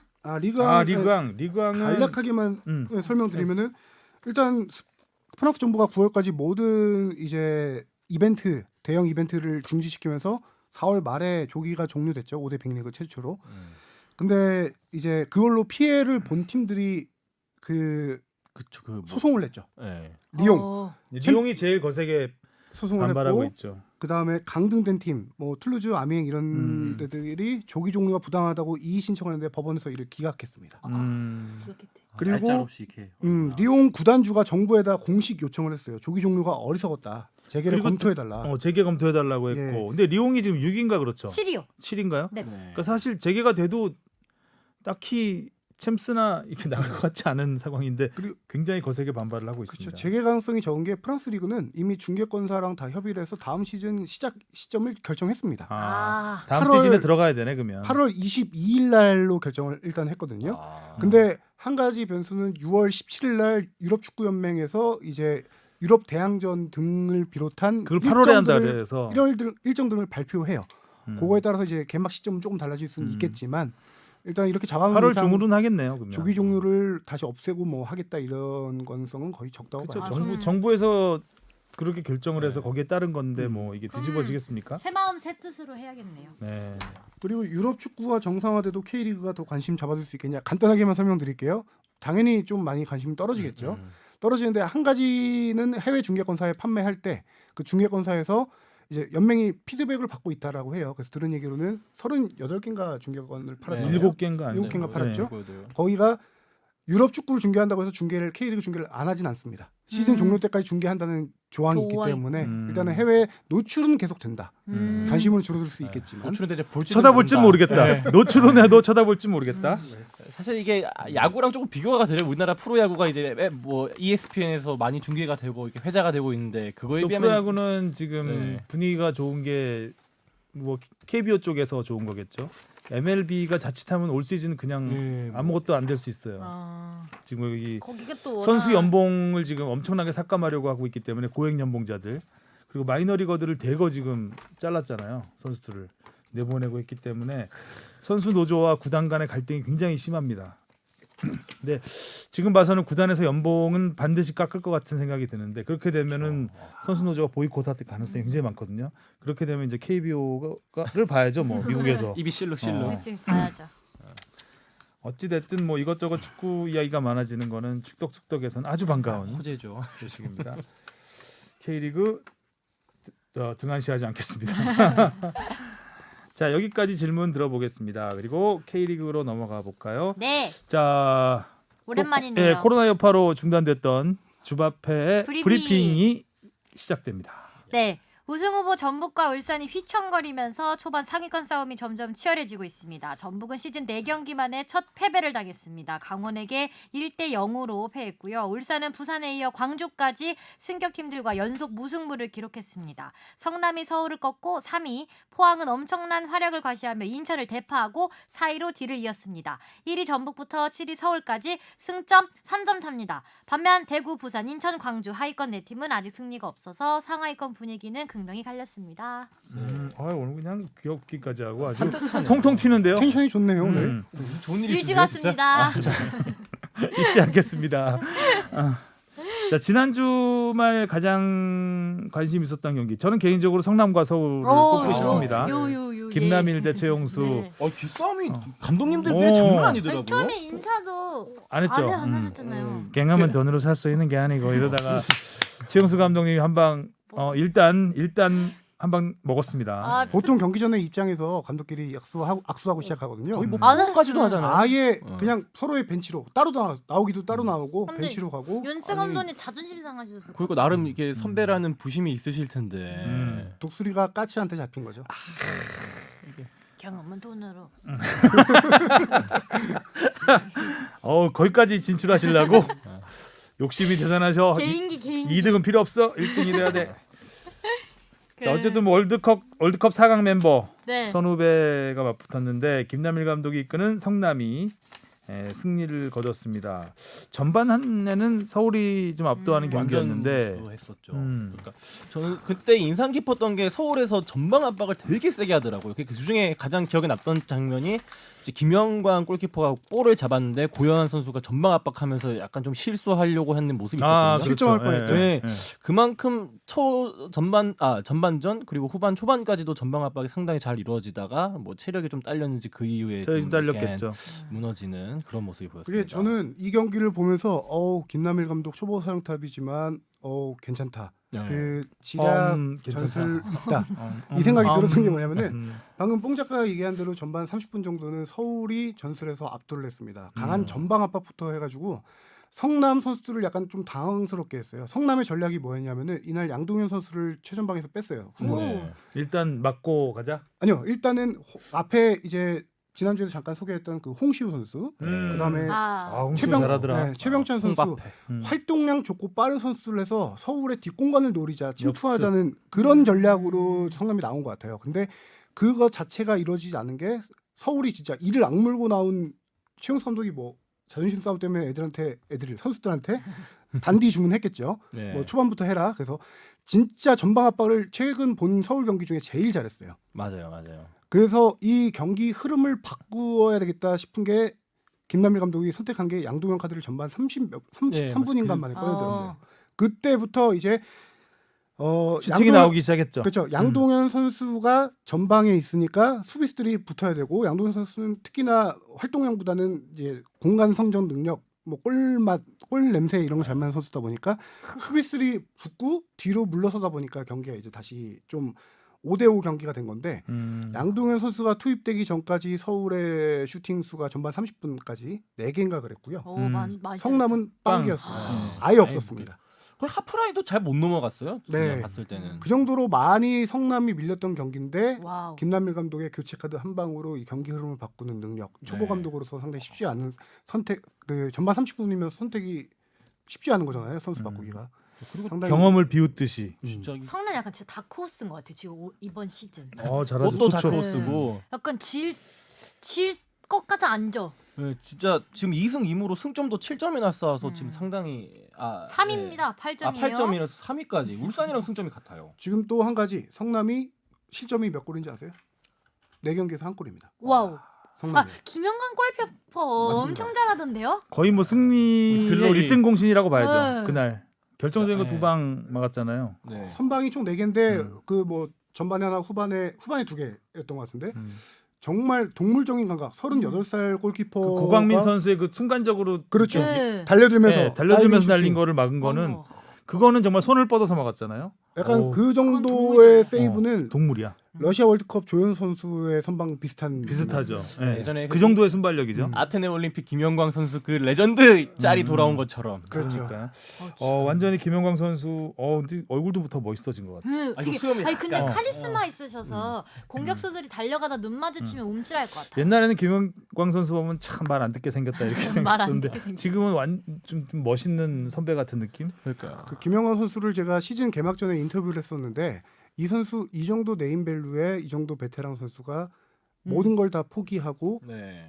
입단 테스트까지. 입단 입단 테스트 테스트. 3주간 입단 테스트 거쳐서 들어간 팀이에요. 그 당시 인터뷰를 했을 때 저는 인터뷰를 하면서 마음을 울리는 인터뷰가 있는데 이 선수의 진정성을 많이 느꼈어요. 진짜 내가 여기서 다시 한번 뭔가 해보고 싶다라는 진정성을 느꼈거든요. 그래서 어느 때보다 훈련은 당연히 열심히 했고요. 최근 인터뷰 보면은 2, 3년 전보다 지금 몸이 더 좋다고 해요. 네. 그리고 제가 한 가지 이 선수가 지금 더 이 나이에 펼 수 있는 거는 김남일 감독의 존재감인데 김남일 감독이 김영광 선수와 인연이 많아요. 예전에 2002년 전남에 있을 때인가요? 그때 김남일 선수는 완전 최고 스타였고 네. 김영광 선수는 약간 신인으로 신인이었는데 그 팀부터 김남일 감독이 많이 챙겨줬던 선수예요. 또 대표팀에 처음 갔을 때 김영광 선수의 룸메이트가 김남일 감독이었어요. 김남일 감독님이 형이에요? 많이 형이죠. 한 정말 좋은 질문이었어요. 나이가 형이 동안이셔서. 7 정도 살 차이 났 그 것 같은데요. 정도 나죠. 정도 차이 날 것 같아요. 김남일 감독이 70년대생이잖아요. 네. 78년 정도 되나? 네. 그 정도 되고 김영광 김영광 감독이 선수가- 7, 8 그 정도 될 거예요. 네. 한 6살 정도 차이 김영광 나겠네요. 선수가 8인가 그러고요. 7살. 예. 그래서 김남일 감독이 그렇게 편하게 해준대요. 김영광 선수를. 어쨌든 하성룡 기자가 리포트에서 하면 한 번씩 다 꺾이거든요, 선수들이. 네. 근데 지난 시즌 하성룡 대표 기자가 리포트하고 뜬 선수는 김영광 선수 한 명입니다. 지금. 뭐 김보경 선수, 뭐 이런, 안현범 뭐 이런 선수들 한 번씩 하게 되면 저 눈빛이 약간 아른하게 지나치고 있어 그 사람들이. 슬럼프를 겪거나 한 명씩. 약간 제가 여기서 그런데 거론된 선수 김기동 감독도 그때 잠깐 흔들렸고 저희 곤드레 안드레 5경기 연속골 넣었습니다. 리포트하고. 페널티킥으로 어렵게 넣었죠. 그것도 잘 나가다가. 훅 들어오시네. 들어와. 뭐 김영광 선수는 아주 반갑기도 하고 저는 굉장히 이 선수가 어. 처음에 나타났을 때 되게 신선하고 정말 장래가 촉망되고 굉장히 기대를 많이 했는데 의외로 맞아요. 그 울산에서 김승규 선수한테 밀린 거죠. 그렇죠. 예, 그러면서부터 조금씩 하락세를 타서 2부 리그 1엔드까지 가길래 아니 왜 저렇게 갑자기 빛도 못 보고 2부 이름은 리그까지 영광인데 갔을까? 빛은 못 보고. 그래서 어쨌든 다시 성남에 와서 다시 영광스러운 시기를 맞이한 것 이제 같습니다. 한 경기만 더 뛰면 500경기예요. 네, 지금 그리고 서울 잠깐만 얘기하면 서울 너무 요새 걱정이 돼요. 공격수가 네. 지금 투톱을 계속 박동진이 군에 박동진 입대한 다음에 선수, 고요한 네. 선수가 그렇죠. 최선방을 고요한 갔죠. 선수가 지금 투톱을 뛰고 있는데 이 팀은 지금 페시치, 아드리아노 이 선수들이 있으면서도 제대로 활용을 못 하고 있죠. 페시치는 지금 부상 중이어서 아마 임대 6월달에 끝나면은 뭐 그냥 돌아갈 가능성이 높고 아. 아드리아노 선수도 부상 후유증으로 제 컨디션을 못 찾고 있고 알리바이프 지난 시즌의 히트작이죠 서울의 알리바이프 선수는 희한하게 지난해 말에 결혼한 이후로 좀 부진이 아이고야. 이어지고 있어요. 한성 기자가 리포트도 안 했는데 네, 리프트 안 했는데. 왜 부진하지? 반대로 한번 해보시는 거 어때요?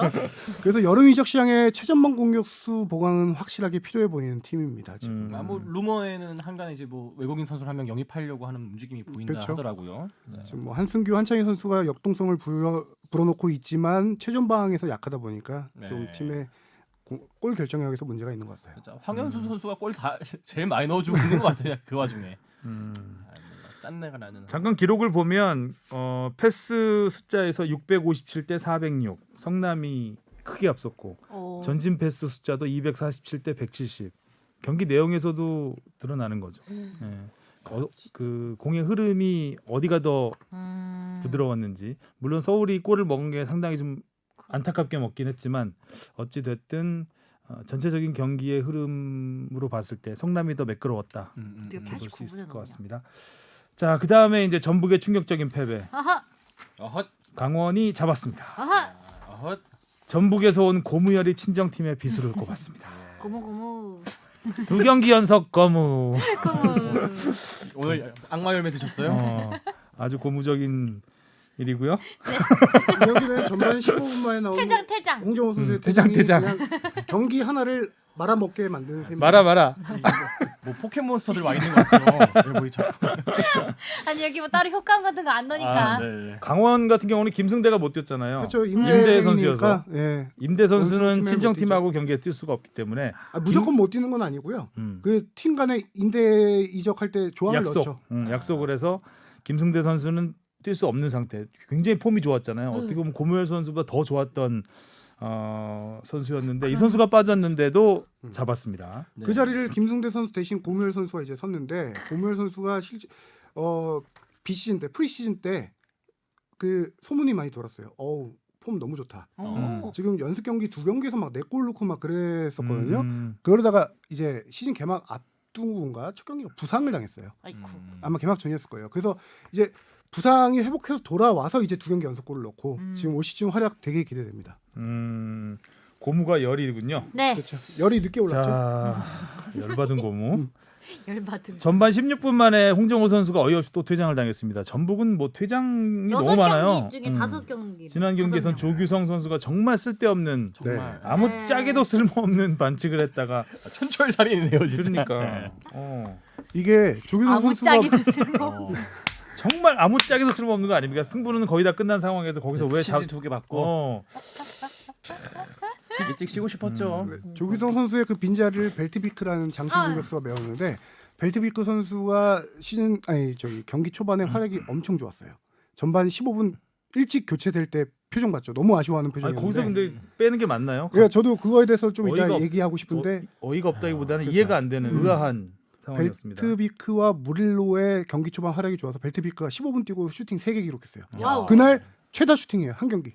90분 풀타임 뛰는 선수보다 많이 슈팅을 기록했어요. 다른 선수들 좀 아니 반성좀 전북이 해야 퇴장을 홍정호 선수 퇴장 당한 이후에도 정말 결정적인 기회가 많았어요. 근데 거기서 무릴로 선수 헤딩도 키가 좀 작아서 떴죠. 그러니까 좀 키 큰 선수가 하나 있었으면 제대로 헤딩할 수 있는 상황이 꽤 있었어요. 근데 거기서 헤딩을 제대로 해줄 수 있는 선수가 없더라고요. 없죠. 근데 벨트비크를 빼버리니까 쿠니모토가 최전방으로 갔죠. 그리고 김보경이 오른쪽 풀백으로 가게 되고. 타겟이 사라져버린 거죠 한마디로. 에이. 슈팅 수가 잘못 전북이 16대 6으로 앞서요. 한 명 숫자로 적었는데도 슈팅 수가 16대 6이었어요. 그렇다면은 경기를 전북이 밀리지 않고 계속해서 골을 넣을 수 특히 후반 막판 같은 경우는 정말 몰아붙였. 미친 듯이 몰아붙였죠. 네. 한 명 없는 거 따지면 진짜 잘 싸운 거예요. 점유율만 따지면은 전반에 7대 3으로 전북이 밀렸어요. 그 당연히 수적 열세도 있겠고 그러다가 도저히 경기가 안 되니까 이제 쿠니모토를 빼고 모라이스 감독이 후반에 한교원 선수를 투입합니다. 빠른 선수를 투입해서 그나마 그때 측면 공격이 뚫리면서 점유율을 아마 한 5대5까지 경기 마지막 마칠 때는 가져왔을 거예요. 그 전까지는 정말 쿠니모토를 최전방 내세워서 어떤 특색 없는 축구를 하더라고요. 쿠니모토, 김보경 뭐 이런 선수들이 있으면은 테크니션들을 잘게 잘라가는 패스를 좀 했으면 좋겠는데 제가 지난번에도 말했지만 모라이스 감독이 그렇게 전술보다는 롱볼을 좋아하는 감독 같다는 생각이 들었는데 그러게요. 그래서 벨트비크를 뺀 게 저는 의아했던 거죠. 어떻게 하겠나. 롱볼을 하려면 오히려 그런 선수가 필요한데. 그렇죠. 그래서 제대로 한번 패스 축구를 해보려나 했는데 오히려 벨트비크 빠진 다음에 공격이 더 안 풀렸던 그런 상황이었죠. 그리고 퇴장당하셨. 그래서 막판 그 좋은 기회 하나도 살리지 못하고 결과적으로 이것도 아무짝에도 쓸모없게 돼버리는 교체가 된 거죠. 네. 그리고 모라이스 감독 퇴장. 뭐라 그랬어 하더니 퇴장당했잖아요. 네. 요것도 특이 사항 중에 하나인데요. 모라이스 감독이 1차 경고를 받습니다. 네. 네. 경고받은 게 우리나라 K리그 사령탑 최초입니다. 왜냐하면 올해부터 최초. 바뀐 규정이에요. 그 전에는 감독 퇴장이 있었어요. 기록 욕심? 감독 퇴장이 있었는데 감독에게 코칭 스태프에게도 벤치에도 경고를 줄 수 있다라는 규정이 신설돼서 올해부터 적용됐어요. 그래서 1차 경고가 나갔죠. 저는 그리고 두 번째 경고 받아서 경고 누적으로 퇴장당한 줄 알았더니 두 번째 다이렉트 퇴장이더라고요. 그래서 두 번째는 다이렉트. 예, 다이렉트 퇴장이라서 모라이스 감독은 최소 두 경기에 이제 벤치에 못 앉게 되죠. 경고 누적 퇴장했으면 한 경기였는데 선수랑 똑같습니다. 그럼 어디 계세요 이제? 이제 벤치는 못 앉고 무관중 관중석에 앉아서 거기서 앉아서 거기서 이렇게. 이제 봐야 되겠죠. 이거 돌아가면서 다 레드 카드를 한 장씩 받으셔. 이게- 무관중 강중석에 앉아 계시는 것도. 지난번에 김도훈 감독 시계 푸르고 퇴장당한 네. 그때는 이제 상벌이가 열려서 추가 징계가 주어졌는데 요거는 상벌이 열릴지 안 열릴지 모르겠는데 열릴 정도로 과격하진 않았을 것 같아서 아마 두 경기 화면상으로는 예, 화면상으로는 그냥 뭐. 시계를 일단 안 풀었고 네. 그리고 이제 언어가 안 통하겠다. 계속해서 이제 말을 그리고 퇴장지 못 알아듣게 시에 하시니까 언어가 안 통하기 때문에 욕을 해도 모를 수 있어요. 뭐라고 하는 거야 하면서 네. 모라이스 감독을 퇴장 그리고 퇴장지 시에 되게 바로 잘 따르고 들어갔습니다. 기다렸다는 듯이 약속된 플레이. 예. 경기 후 인터뷰에도 본인이 잘못했다고 말씀을 인정했죠. 하셨죠. 아니 뭐 어찌됐든 경기가 전북 입장에서는 굉장히 안 풀렸기 풀리니까. 때문에 뭐 감독들은 지난번에 박항서 감독도 그랬고 퇴장이라는 이제 마지막 처방을 내리는 경우도 있잖아요. 그렇죠. 그런 기대 효과도 없진 않았을 것 같은. 그냥 근데 퇴장을 당해버리자라는 마음으로 항의를 한 것 같은. 그래도 시즌 첫 패를 당한 전북의 희망적인 소식이 어제 하나 전해졌죠. 저기 최고의 수비형 미드필더 신영민 선수의 컴백입니다. 네. 이 선수가 중국 안 가신다고. 되게 상당히 애매한 게 지난 시즌이 끝난 다음에 이제 중국 진출해가지고 그 팀에서 훈련까지 다 했어요. 근데 중국의 코로나 바이러스가 터지면서 실질적으로 계약서에 서명을 못한 상태였는데 이 팀이 베이징 런허란 팀인데 그 팀이 지금 존폐 위기에 몰렸습니다. 오마이갓. 그러면서 아예 계약도 안 한 상태였고 K리그도 못 돌아온 상태였고 3월 등록 기간에 못했으니까 그러고 있다가 지금 전북으로 돌아왔거든요. 그래서 6월 25일부터 여름 이적 시장이 열려요. 한 달간 추가 등록 가능한 기간이거든요. 그때부터 돌아와서 신영민 선수가 뛰게 되면은 전북은 확실하게 살아날 거라고 저는 생각합니다. 팬들이 엄청 좋아하더라고 반응 보니까. 그러니까 그 자리에 원래 이게 최용준 선수도 저기 포항으로 보내버리면서 이 수비형 미드필더에 대한 고민이 되게 많았었는데 이게 네. 플레이메이커는 되게 많았지만 신영민 선수가 오면은. 진짜 전북 저는 핵심 전력이라고 생각하는데 지난번에도 제가 한번 얘기한 적이 있어요. 그 전북은 측면 공격 크랙들이 지금 많이 로페즈랑 문선민이 빠지면서 지금 측면 공격이 잘 안 살아나고 있는데 그럴수록 풀백들이 김진수, 이용 선수가 많이 올라가야 되는데 네. 이 선수들이 올라가게 될 경우 수비가 불안해져요. 그거를 수비형 미드필더가 중앙 수비와 함께 커버를 해줘야 되는데 그게 불안했기 때문에 풀백들의 전진이 많이 못 이뤄졌던 경기가 많았거든요. 신영민 선수의 특징은 중앙 수비와 함께 양쪽 측면 풀백들이 올라갔을 때 수비를 충분히 커버해줄 수 있는 저는 감히 우리나라 최고의 현존 K리거 최고의 수비형 미드필더라고 생각을 해요. 그리고 앞으로 찔러주는 패스 능력도 탁월하고요. 전북 4연패의 어떤 마지막 퍼즐이 아닐까. 물론 용병 한 명이 남았지만. 네. 너무 나가는데 오늘 하성룡 기자. 4연패 마지막 퍼즐 지켜보겠습니다. 네. 되게 근데 있어 보였어요. 근데 신영민 선수가 오면은 확실하죠. 전력에 굉장히 큰 도움이 되는 거는 확실하죠. 근데 뭐 지금 경쟁 팀들도 만만치가 않기 때문에 아직 우승을 이야기하기는. 왜냐면 이게 비하인드가 살짝 있는 게 음. 팀을 이렇게 나간 선수를 시즌 중에 이렇게 받아들이는 게 맞냐라는 구단 내부 의견이 있었는데 모라이스 감독이 한마디 했다고 해요. 뭐 그런 사연은 난 신경 쓰지 않는다. 팀 전력에 도움되면 무조건 오케이다. 그래서 모라이스 감독이 적극 요청해서 내려온 선수예요. 시즌 중에. 모라이스 감독도 어떤 점이 약점인지 알겠죠, 팀에. 알겠죠.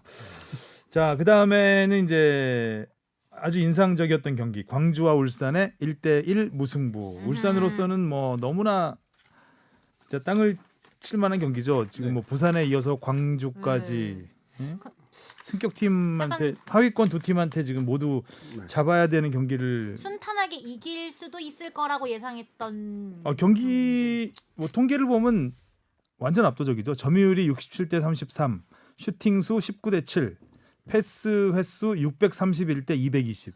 뭐 완전 압도했네. 기록상으로는 거의 울산이 지배한 경기인데 딱 한 명한테 당했죠. 엄살라. 엄살라 너무 빠르더라. 날아다니던데. 진짜 못 말리는 스피드에 네. 울산이 말렸습니다. 아니 치고 나오는 속도가 진짜 못 쫓아오던데요. 중간에 불투이스 선수가 못 따라잡고 데이비슨. 데이비슨. 네. 손으로 잡으려고 했는데 손도 안 닿아. 심지어 손으로 잡으려고 하다가 중심 잃고 포기했어. 못 잡아서 이렇게 좀 너무 안타까운. 손 헛스윙이라고 해야 되나요, 그거를? 진짜 빠르더라. 이렇게 빨랐나? 글쎄요, 100m 이렇게 빨랐나요, 진짜? 100m 11초에 뛰는 선수죠. 정말 빠르더라고요. 그냥 대놓고 아예 한 2m 앞에 수비수 보이면 뻥 차놓고 뛰더라고요. 네. 그게 보통은 근데 다 뚫려. 공 드리블한 선수보다 공 없는 선수가 더 빠르기 마련인데. 그렇죠, 당연하죠. 근데 하여튼 엄원상 선수한테 졌습니다. 이 경기는 진짜 울산은. 엄원상 선수밖에 그렇죠. 거의 안 보였던. 어쨌든 뭐 엄원상 막느라고 수비수 데이비슨이 특히 쩔쩔맸고 네. 광주 입장에서는 일단 1부 리그 첫 골 올라온 다음에 네. 그다음에 첫 승점. 야 1점 얻었어. 야. 이거에라도 만족할 수 있었던 경기다. 음. 울산 입장에서는 뭐 너무나 짜증나는 경기였다. 그 광주 엄원성 선수가 부상 복귀 후 첫 경기였어요. 첫 경기부터 이렇게 맹활약을 보여줬고 엄원성이 이렇게 달리니까 네. 펠리페한테도 기회가 좀 나죠. 그렇죠. 네. 펠리페가 제가 지난번에 설명했던 게 펠리페가 고전하는 이유가 이선에 엄원상을 비롯한 이선 자원들이 부상이 많아서 풀어주지 못한다라고 했는데 이날 엄원상 선수가 골 넣은 장면도 펠리페와 있었죠. 네. 같이 있었죠. 펠리페가 네. 연결을 해주죠. 차차차차. 네. 연계를 해준 건지 연계된 건지 모르겠죠. 연결 당했죠. 하여튼 두 선수가 흔들어주니까 네. 펠리페한테도 기회가 나고 슈팅을 간간히 할 수 있는 기회가 생겼어요. 그러니까 앞으로 광주 입장에서도 희망을 좀 볼 수 있는 경기였던 것 같고 네. 울산 입장에서는 김인성 선수가 굉장히 슈팅을 많이 했죠. 6개를 했는데 골대 2번. 것도 있고. 그 조현우 골키퍼는 상대 선수 머리 2번 맞췄고 강력했죠. 픽 쓰러지던데요. 근데 그 선수가 또 자책골 넣은 선수였어요. 그 골킥 했을 때 머리 맞고 쓰러졌던 선수가 이한도 선수 자책골 넣었던 선수였죠. 때려도 아프겠네. 그게 원래 당연히 일부러 때린 건 아닌데 당연하죠. 킥을 하려는 순간 이한도 선수가 갑자기 뒤돌아보고 가다가 궤적을 바꿔서 갑자기 오른쪽으로 몸을 뒤에도 틀었어요. 눈이 달린 듯. 네. 근데 너무 세게 맞아서 순간 네. 물론 이제 공 맞고 뭐 크게 다치는 경우는 많이 없는데 네. 정말 세게 별 보였을 것 맞아서 같아. 별은 좀 보였겠죠. 가까운 거리였기 네. 때문에 또 조심. 울산이 참 착한 팀이에요. 약팀들한테 이렇게 승점 갑자기요? 주고 홍길동 같은 강팀들한테는 팀이죠. 잘하겠죠.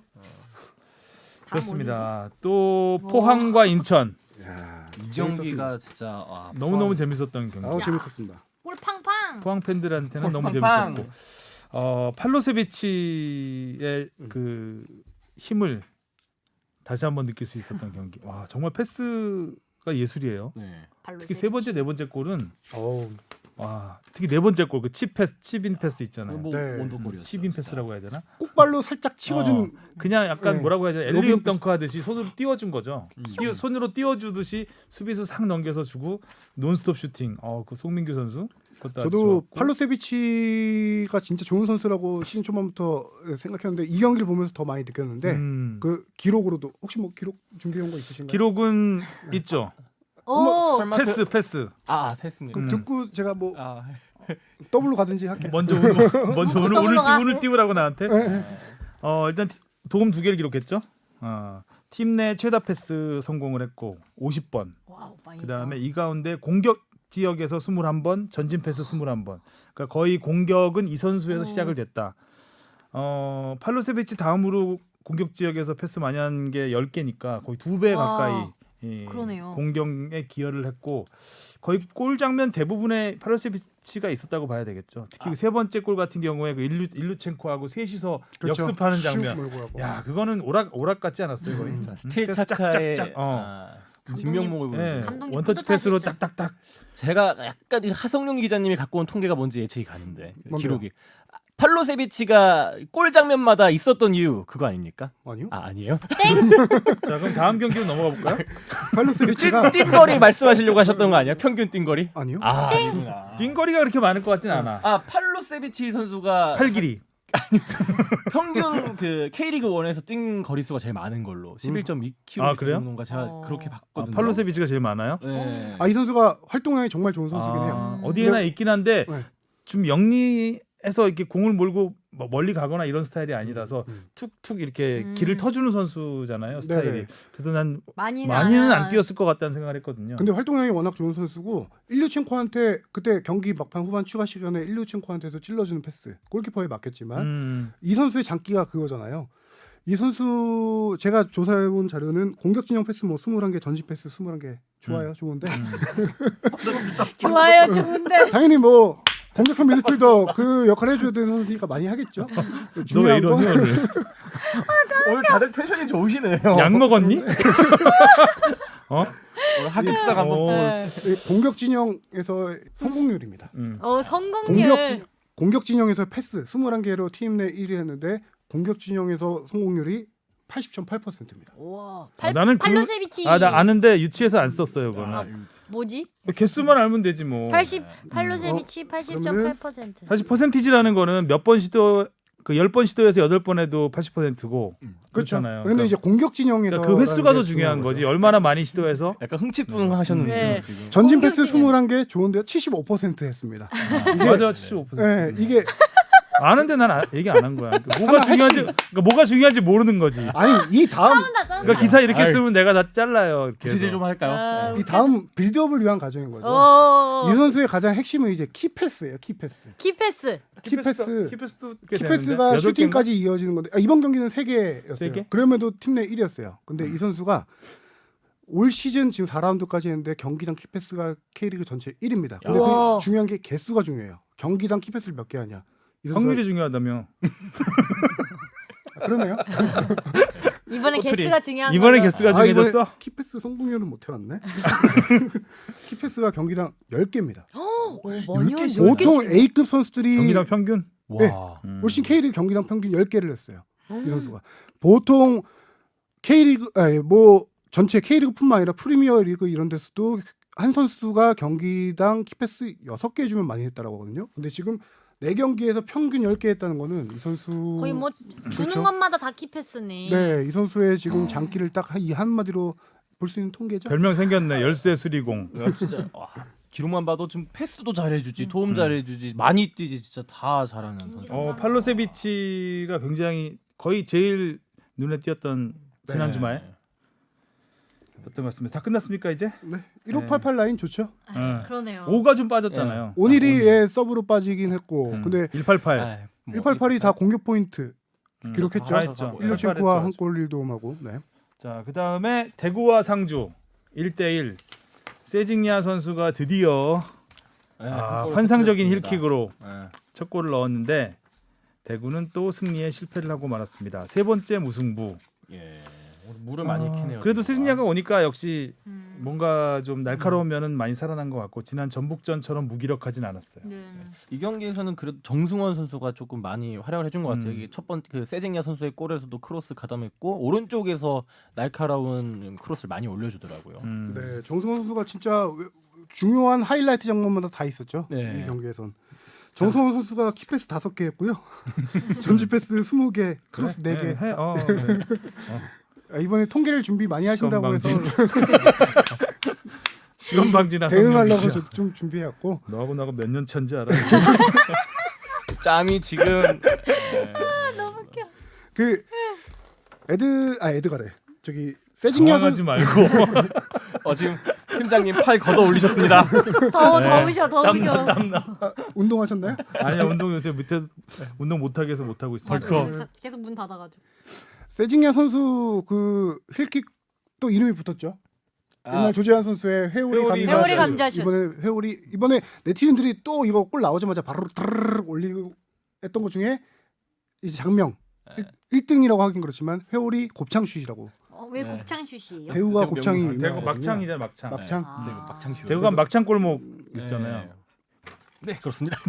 부산과 수원 0대0. 또 부산은 여전히 승리를 거두지 못하고 있고 지난 경기에서는 참 괜찮았었는데 그래도 네.